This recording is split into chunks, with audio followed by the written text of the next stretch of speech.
Les invito ahora sí a abrir la palabra del Señor y vamos a Mateo capítulo 21, Mateo capítulo 21.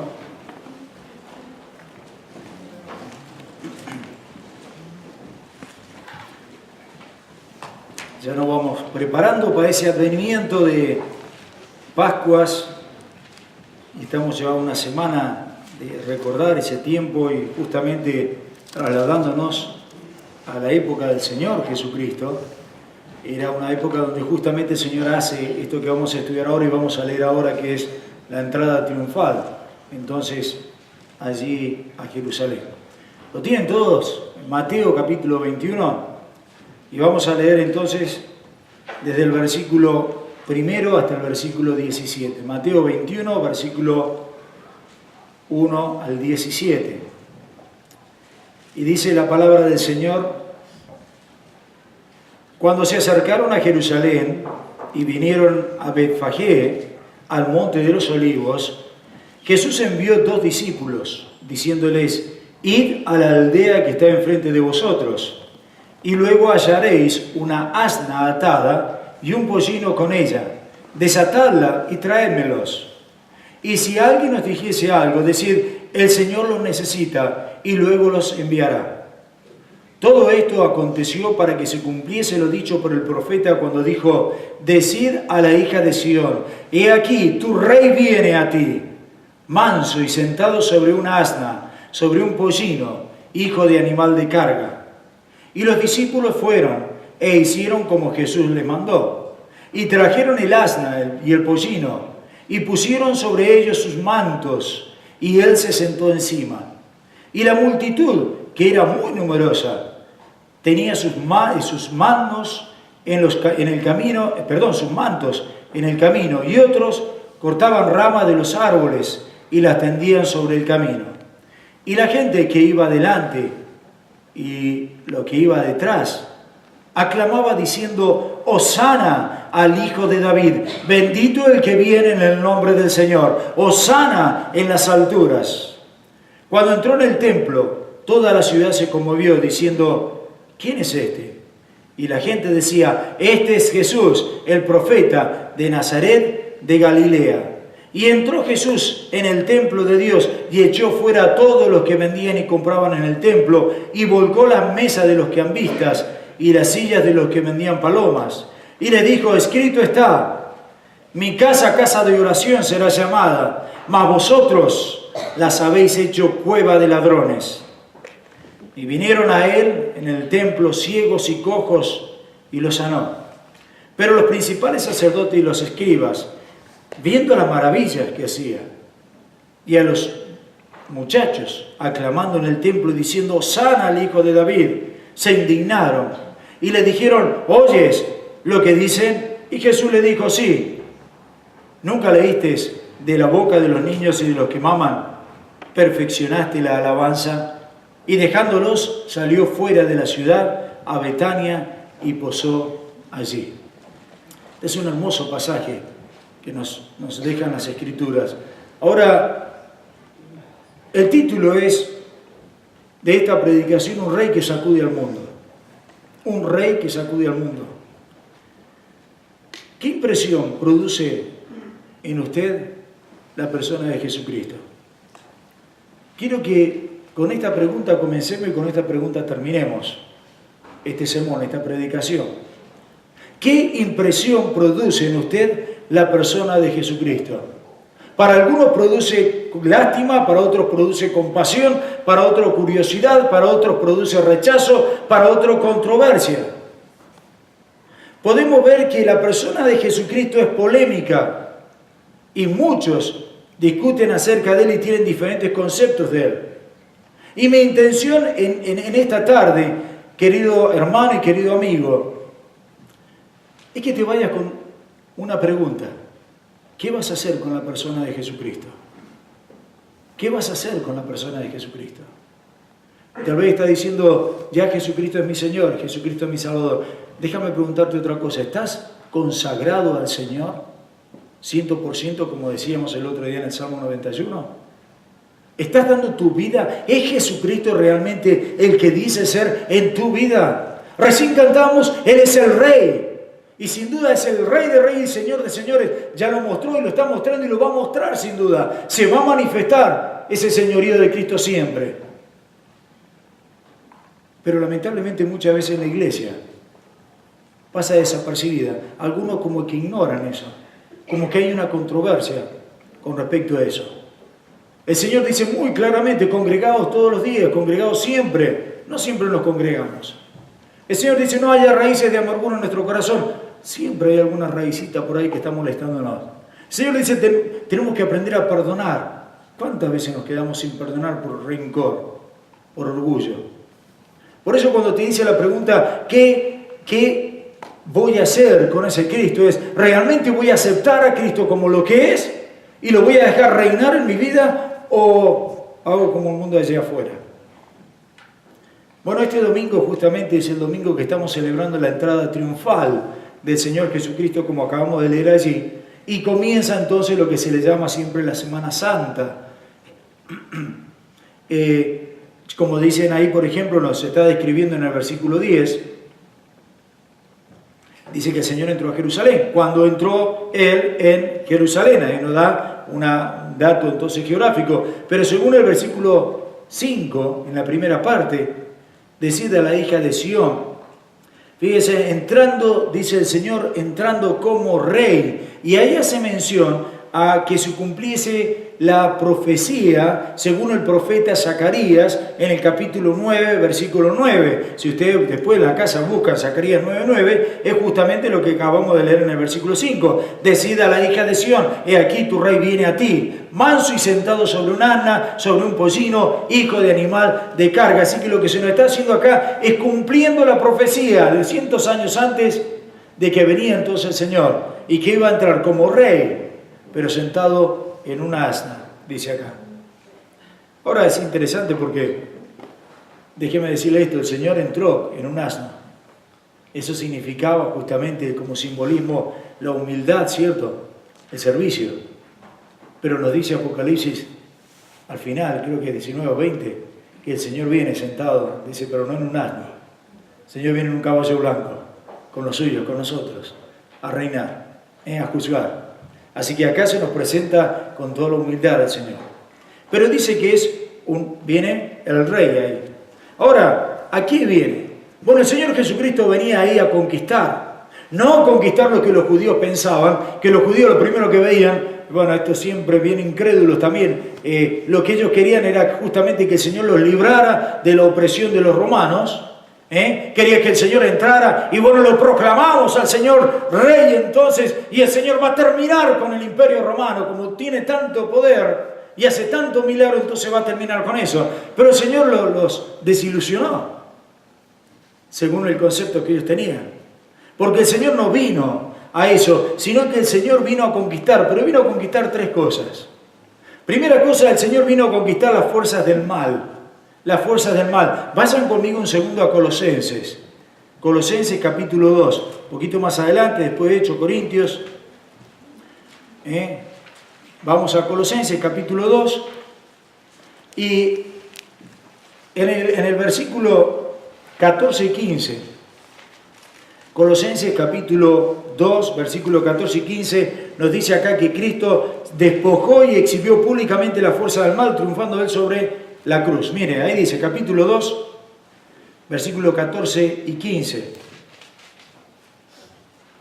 Anulando el acta de los decretos que había contra nosotros. Si ustedes leen el 13, para entrar más en el contexto, y vosotros estando muertos en vuestros pecados, dice, y en la incircuncisión de vuestra carne, os dio vida juntamente con él, perdonándoos de todos los pecados. Escuche, anulando el acta de los decretos que había contra vosotros, que nos era contraria, quitándola de en medio y clavándola donde, en la cruz, despojándolo a los principados y a las potestades, los exhibió públicamente, triunfando, dice, sobre ellos en la cruz. Así que lo primero que viene el Señor a hacer acá, Él viene entonces a conquistar las fuerzas del mal y las crucifica allí en la cruz.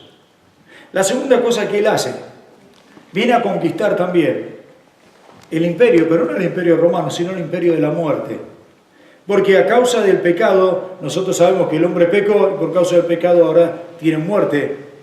Dice, por cuanto todos pecaron, están destituidos de la gloria de Dios, y después Romanos nos dice también que la paga del pecado es muerte, y todos vamos a experimentar, si el Señor no viene antes, vamos a experimentar la muerte física, pero acá también está hablando de la muerte espiritual. Todos hemos nacido con la muerte espiritual, separados de la gloria de Dios. Y entonces lo que viene a hacer justamente es a vencer a ese imperio de la muerte. Por eso allí en 1 Corintios 15, versículos 55 al 57, ese versículo bien conocido, dice, ¿dónde está, oh muerte, tu aguijón? ¿Dónde, oh sepulcro, tu victoria? Ya que el aguijón de la muerte es el pecado y el poder del pecado la ley, mas gracias sean dadas a Dios que nos da la victoria por medio de nuestro Señor Jesucristo. Así que el Señor Jesucristo vino a conquistar, en primer lugar, la fuerza del mal. Vino a conquistar también el imperio de la muerte. Y como resultado Él viene a conquistar también a cada uno de nuestros corazones. Y me encanta eso. Porque el Señor acá fíjense, no sé si ustedes alcanzan a disfrutar esto, pero el Señor dice que vino a conquistar, derrotando todo. La muerte, ya la muerte no te puede hacer nada. ¿Has pensado en eso? Lo que más la gente le teme es a la muerte. Y el creyente no tiene problema con eso, porque la muerte está vencida. La muerte es simplemente para nosotros un abrir y cerrar de ojos, o mejor dicho, un cerrar y abrir de ojos. Cerramos nuestros ojos, pero al abrirlo estamos en los brazos del Señor. Por eso es que el apóstol Pablo decía, para mí morir es ganancia. ¿Cómo no va a ser morir es ganancia si muero y estoy en los brazos del Señor? Se acaban todos los problemas, se acaban todas las lágrimas, todo el dolor. Ahora muero y estoy en los brazos del Señor. ¿Cómo no va a ser eso? Por supuesto, así que vaya pensando, creyente, la muerte no tiene ningún valor sobre nosotros. No puede hacernos nada. La muerte solamente el Señor la usa para poder transportarlos a nosotros, a los brazos de nuestro Señor. Y por el otro lado también nos está diciendo que el mal no tiene sobre nosotros ningún poder, porque para eso tenemos el Espíritu Santo, el poder de Dios, para vencer todo mal. Por eso cuando Pablo ahí en Romanos 8:37 dice, antes en todas las cosas somos más que vencedores. Este versículo lo tendríamos que saber todo de memoria, y proclamarlo, declararlo en todo momento. Antes, en todas las cosas somos más que vencedores. ¿Por medio de quién? Por medio de aquel que nos amó. Y ese es Jesucristo. Así que, hermano, no eres un derrotado. Aunque no tengas muchas cosas acá en la tierra, si tienes a Cristo Jesús, ciertamente tienes todo. Eres un más que vencedor. Jesucristo es entonces el conquistador. Ahora debemos entender en cuenta algo que Jesús ha introducido en este pasaje específicamente como un rey. Pero a pesar de lo que presenta en el versículo 5, que él dice que viene manso y montado en un pollino, sin embargo él viene como un rey. Pero quiero que observen una verdad teológica muy importante en esto. Porque acá Cristo no es coronado como rey. Y Cristo no es coronado como rey ni por la multitud ni por ningún ser humano. Zacarías que estaba dando esa profecía, dice que él ya viene como rey. No es que ningún ser humano lo va a proclamar. Noten que él entró a Jerusalén siendo ya rey. Otra vez, noten, he aquí, tu rey viene a ti. No es que el Señor iba a ir y lo iban a proclamar a rey en Jerusalén. No es que el Señor era un príncipe o era alguna persona, un candidato, ¿cierto?, para el reinado. Cristo nació siendo rey. Cristo siempre fue rey. Desde el principio, de la eternidad a la eternidad. Cristo es rey. Y hermano querido, te guste o amigo o no te guste, Cristo siempre va a ser rey.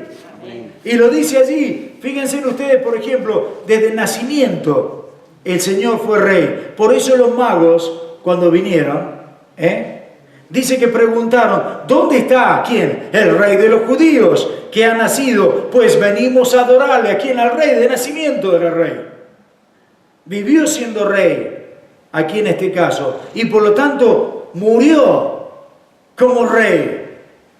Porque cuando Pilato le interrogaba al Señor, ahí en 27:11 de Mateo, dice que él le preguntaba, ¿eres tú el rey de los judíos? Y el Señor dice que lo miró y no lo negó. Dice, tú lo has dicho, tú lo has dicho. Y en el momento en que el Señor fue crucificado, le pusieron ahí en el versículo 37, sobre su cabeza esa causa escrita y decía allí, este es Jesús, el rey de los judíos. Así que me encanta porque es el Rey infinito, el Rey eterno. Ninguno de nosotros lo coronamos al Rey, sino es el Rey innato, propio, eterno, infinito, todopoderoso. Ahora noten ustedes, en el versículo 10, cuando él dice que él entró a la ciudad, y quiero que piensen esto, ¿qué efecto produjo que Jesucristo entrara a la ciudad? Bueno, acá lo primero que se nos dice en el versículo 10, cuando entró él, Jesús, en Jerusalén, toda la ciudad se conmovió. Toda la ciudad se conmovió diciendo, ¿quién es este? Ahora, acá la palabra es interesante porque dice que acá el Señor la ciudad, dice que se conmovió. Y conmoverse es una palabra bien interesante porque cuando uno lo va al original, en este caso en el griego, está hablando de sacudir algo fuerte. Así que lo que nos está hablando acá es cuando el Señor entró ahí, la ciudad fue sacudida, todos fueron sacudidos fuertemente. Si ustedes ven después en el 27:51 del mismo Mateo, nos habla de cuando el Señor muere, dice que hay un temblor, ¿cierto? Dice, la tierra tembló. Bueno, esa palabra tembló en el original es la misma palabra de que fue sacudido acá, de que la ciudad fue sacudida. Así que lo que nos está diciendo entonces, que cuando el Señor entró en Jerusalén, todo fue sacudido por él. Vale decir entonces que Mateo lo que nos está tratando acá es decir que el corazón de la ciudad se vio sacudida por la presencia del Señor. Y es interesante esto notarlo en las Escrituras. El impacto que produce la presencia de Cristo. El impacto que produce en la sociedad. El impacto que produce en el mundo. El impacto que produce en forma individual. ¿Cristo no te ha impactado a ti? Piensa un poquito, creyente. ¿Cristo no te ha sacudido en un momento de tu vida? ¿Cristo no te movió las bases de lo que tú eres? Escucha bien, porque si Cristo no ha hecho eso, entonces no sé cómo estás. Porque todo aquel que hemos recibido a Cristo Jesús como Señor y Salvador, el Señor en un momento de nuestra vida nos sacudió y en un momento de nuestra vida nos quitó el velo de nuestros ojos y nos hizo ver lo miserable que éramos, lo pecador que éramos. Y nos hizo temblar por dentro, sabiendo que no teníamos esperanza fuera de Él, que no había manera que pudiéramos llegar al cielo, sino a través de Él. Ahora el Señor, fíjense que no nos habla acá como un turista, sino lo que hace, produce entonces la fractura de esas bases falsas que la humanidad tiene, que tiene tanta confianza en esas cosas. Y es que donde quiera que uno vaya, estaba leyendo muchísimo esto, cualquiera que uno vaya ahí, Cristo produce un sacudimiento en los cimientos mismos de la razón. Y te sacude por todos lados, te siembra por todos lados. Cuando Cristo nació, se conmovió el cielo. Y de allí escuchamos a poderosa voz diciendo, este es mi hijo. Y Hosana, cuando estoy haciendo mención, cuando el Señor se bautizó. Cuando apareció Cristo se conmovían los corazones. Cuando expiró Cristo, hasta la tierra tembló. Y en este caso se conmovió la ciudad. La historia de esta ciudad cambió de rumbo totalmente después de la visita del Señor allí. Como también cada uno de nosotros cambiamos de rumbo y nuestra vida es cambiada totalmente cuando tenemos ese contacto, esa intimidad, esa comunión con el Señor Jesucristo. Mateo 27:51 dice, y la tierra tembló y las rocas se partieron. Y en este caso lo que nos está haciendo, ya que la misma palabra nos está haciendo acá que la gente tembló y muchos de sus corazones se rompieron, se partieron. Ya no eran los mismos corazones de piedra, no son de carne. Ya no hay muros secretos donde escondernos, ya no hay muros donde nos separe del Señor. Acuérdense que cuando el Señor Jesucristo murió, dice que el velo del templo se rasgó de arriba, porque fue Dios quien lo abrió hacia abajo, y eso era algo que hacía cambiar totalmente entonces a la persona. Cristo ha llegado entonces a Jerusalén. Cristo ha llegado para entrar en cada uno de nuestros corazones también. Así como entró en Jerusalén, el Señor quiere entrar en cada uno de nuestros corazones. Y tal vez no haya no creyentes, no sé, no lo conozco todos. Si hay alguna persona que todavía no ha aceptado a Cristo, déjeme decirle algo. Está en serios problemas. La palabra nos dice muy claramente, el Señor viene en cualquier momento. Y ahora es el tiempo, ahora es la dispensación de la gracia. Ahora es el tiempo donde podemos aceptar ese regalo precioso de Cristo Jesús. Y hermano, me estarás diciendo, yo lo acepté a Cristo. Bueno, deja que Cristo reine 100% entonces en tu corazón. Ahora note que aparte de que el Señor conmovió, que el Señor cimbró, de que el Señor sacudió a la ciudad, acá esa conmoción o ese cimbronazo produjo efectos bien definidos. Y quiero ahora que te definas tú o que te identifiques con estos efectos que produjo. Porque vamos a ver, y se los voy a mostrar ahora bíblicamente, que el Señor cuando entra a Jerusalén sacude la ciudad, pero lleva a efectos. Eso trae como consecuencia de que las personas hicieron 1, 2 y 3 cosas determinadas. Ahora, si Cristo entró en tu corazón, te sacudió, ahora eres de Cristo, quiero que identifiques si realmente tienes entonces estas consecuencias que te voy a mostrar ahora. Primero, lo primero que hace después el Señor de Jesucristo de eso, dirige a los ojos de la gente hacia el epicentro, que es Cristo Jesús. Fíjense en una cosa, dirige la atención de todos a Él. ¿Por qué digo eso? Versículo 10. Dice allí, cuando entró Él en Jerusalén, toda la ciudad se conmovió diciendo, ¿quién es este? Ahora se dieron cuenta que dice, parte de la ciudad, no dice eso. O un cierto porcentaje. Dice que toda la ciudad se conmovió. Toda la ciudad fue entonces a verlo ahí al Señor. Tal vez antes de que Cristo llegara en ese momento, cada uno estaba en sus trabajos, el sacerdote en el templo, la mujer atendiendo sus casas, los quehaceres de la casa, los ojos de cada uno estaban entregados en cada una de sus diferentes actividades. Pero cuando llega el Señor, de repente, hace su entrada triunfal ahí a Jerusalén, dice que todas las miradas fueron dirigidas a Él. Él es el centro entonces de cada uno de nosotros, de ellos. ¿Saben una cosa? A veces el Señor tiene que estremecernos, pero no solamente tocando nuestro corazón y dándonos convicción de pecado. Pero es una pena que el Señor muchas veces nos tenga que estremecer con un accidente, con una enfermedad, con un problema, con alguna tribulación, para volver nuestros ojos al Señor. Ahora es increíble, el Señor nos da todo y lo dejamos de lado. Y fíjate vos que acá lo primero que se hace es que el epicentro, el centro es Jesucristo. Si voy a caminar, camino de acuerdo a Cristo. Si voy a hablar, hablo de acuerdo a Cristo. Si voy a expresarme en lo que sea o me hablo con mis hermanos, tiene que ser de acuerdo a Cristo. Que mi mirada tiene que estar cristocéntrica. Cristo es mi Señor, Cristo es mi Rey, Cristo es mi Salvador. Tiene que ser todo en base a Él. En Cristo soy una nueva criatura. Las cosas viejas, dice, pasaron. He aquí, son todas hechas nuevas. ¿Por qué? Porque ahora Cristo es el centro de mi vida. Ahora, cuando yo veo la iglesia, y no digo la iglesia esta, porque esta iglesia, la verdad que estamos casi en el cielo, de lo lindo que es. Pero cuando veo la iglesia universal, hermano querido, veo tanto abuso. Digo, ¿dónde está el Señor?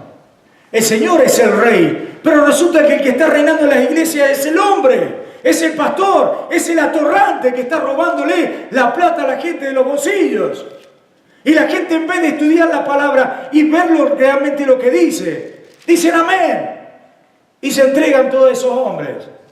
Ahora, cuando uno predica la palabra, en serio, la palabra la que hace el efecto.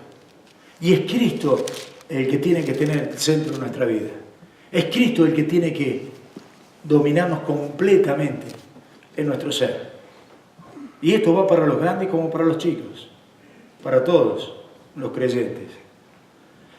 La segunda cosa que produce acá el Señor Jesucristo es no solamente que nos conmueve y esa conmoción, ese sacudimiento nos lleva a mirarlo a Él, pero la segunda cosa que nos hace es hablar de Él. Iglesia, está muda. La iglesia hoy día está muda. Por eso es que me preocupa tanto el tema este. Y te dije, ¿habrás aceptado a Jesucristo? Sí, pero ¿te identificas realmente con esto? No lo sé. Fíjate que la iglesia hoy en día es una iglesia muda. Versículo 10, en la última parte, en la parte C. Dice, se conmovió diciendo, ¿quién es este? Después vemos en el versículo 11. Y la gente, ¿qué cosa? Decía, este es Jesús, el profeta de Nazaret de Galilea. Miren qué interesante. Antes podían estar hablando de cualquier otra cosa. Ahora del único que están hablando del Señor Jesucristo. Y eso es justamente lo que produce Jesucristo en cada uno de nosotros, que nosotros hablamos del Señor. Algunos hablan peyorativamente, otros hablan procurando saber quién es, y están los que explican y presentan a Jesucristo. Sea como sea, Jesucristo se convierte, desde el momento en que tocó la tierra, se convierte en un tema de conversación en la sociedad. ¿No es eso lo que vemos en todos lados? Hasta en las obras de arte, las obras más importantes, Jesucristo. En la música, Jesucristo. Es el único ser que ha pasado 2000 años y todavía es el centro de conversación. Será el centro de discordia para algunos, por la incredulidad, lo que sea, pero Jesucristo es el ser que más se habla. Ahora, ¿qué saco con esto? Sea como sea, entonces, como les digo, se convierte en el tema de conversación.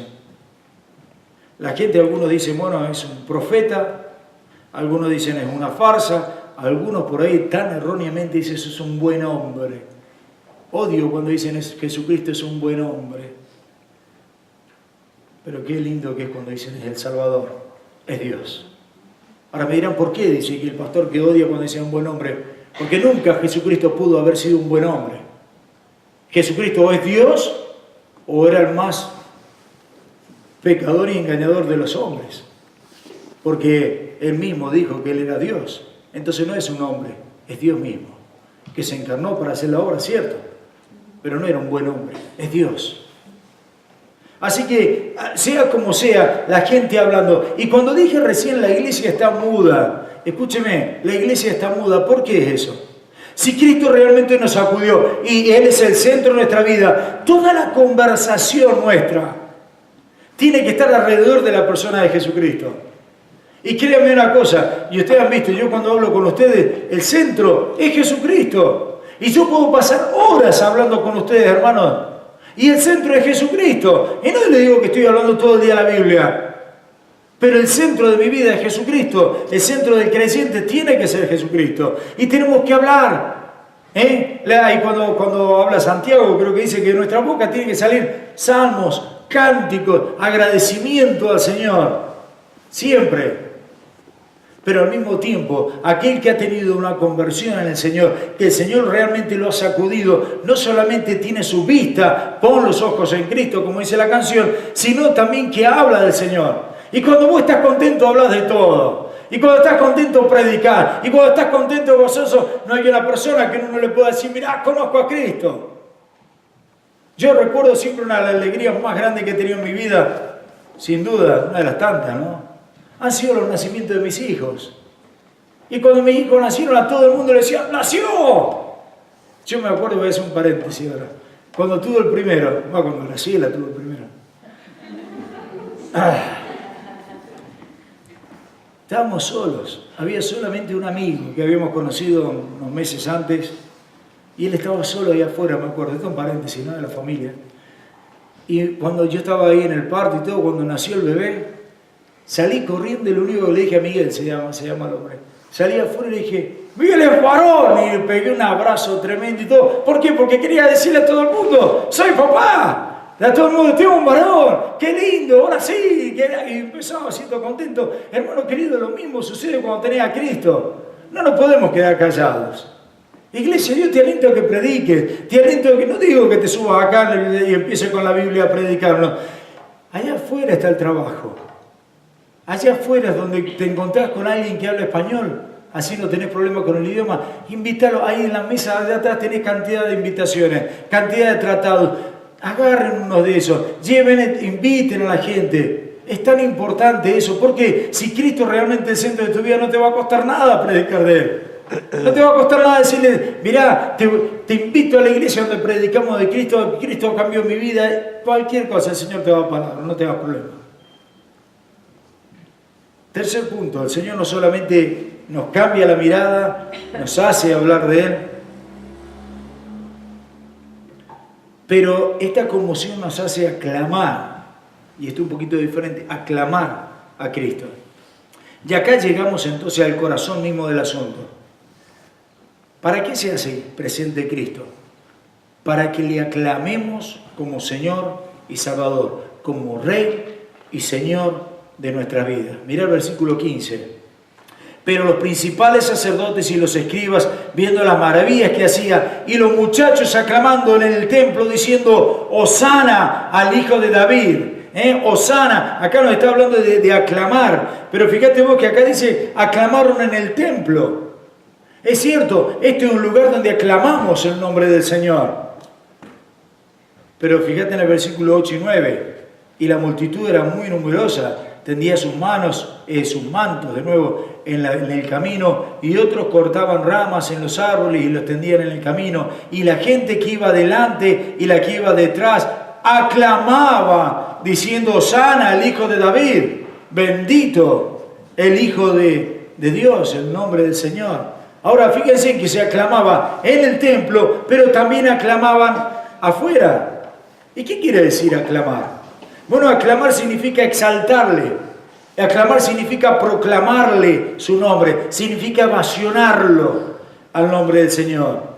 Y Cristo no está solamente para ovacionarlo y aclamarlo y exaltarlo acá en el templo, sino en todo lugar, en todo momento, en toda época y por toda persona.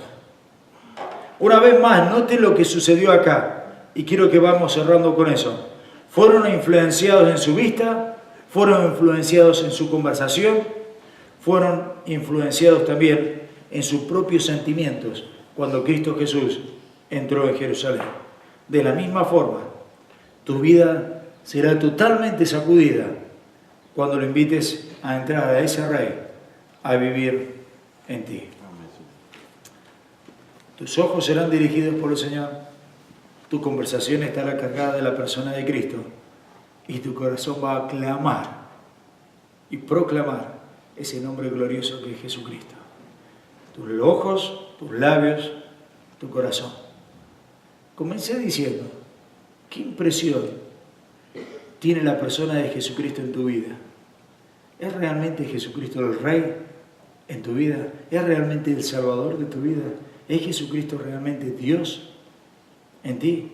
Bueno, mira, habla, proclama ese nombre bendito y muéstralo a través de tu testimonio en cada momento. Durante un masivo terremoto algunos años atrás, ya hace como unos 10, tantos años atrás, había en una pequeña villa, estaban, después del temblor, de ese terremoto, era un terremoto, todos estaban asustados, alarmados. Y yo estuve en uno y les digo, cuando tiembla, no sabes para dónde correr. Y uno dispara para todos lados y cuando uno quiere acordar, no sé por qué, generalmente siempre tiembla en la noche. Cuando estás placenteramente durmiendo, ahí cuando te sacuden y tenés que salir corriendo, ¡pum! Y bueno, y resulta que en este lugar todos estaban alarmados. Y una mujer se puso a cantar y darle gloria a Dios, una ancianita bien viejita ella. Y se regocijaba en medio del temblor. Y era la única que tenía calma en ese momento de terror para algunos. Y se le acercó uno de sus nietos y le dice, abuelita, ¿no tienes miedo? Y la abuelita le contestó, no, me regocijo de saber que tengo un Dios que hace temblar la tierra. Pensá en esto, ¿te regocijas realmente en ese Dios que te hace temblar la tierra? Yo no sé si hubiese dicho eso en el momento en que estuve en el terremoto, por allá por el año 80 y pico. Pero de verdad, cuando pasan esas cosas uno dice, qué Dios más grande que tengo, que puede sacudir la tierra, que puede producir lo que quiera, pero ¿sabes qué? Hermano querido, todo lo que sucede es para nuestro bien y somos más que vencedores en el nombre del Señor. Iglesia, mira a Cristo, iglesia, proclama a Cristo, habla de ese bendito Salvador. Y si el Señor quiere que venga este año, que encuentre esta iglesia llena de creyentes alabando su nombre y dándole toda la gloria. Vamos a orar.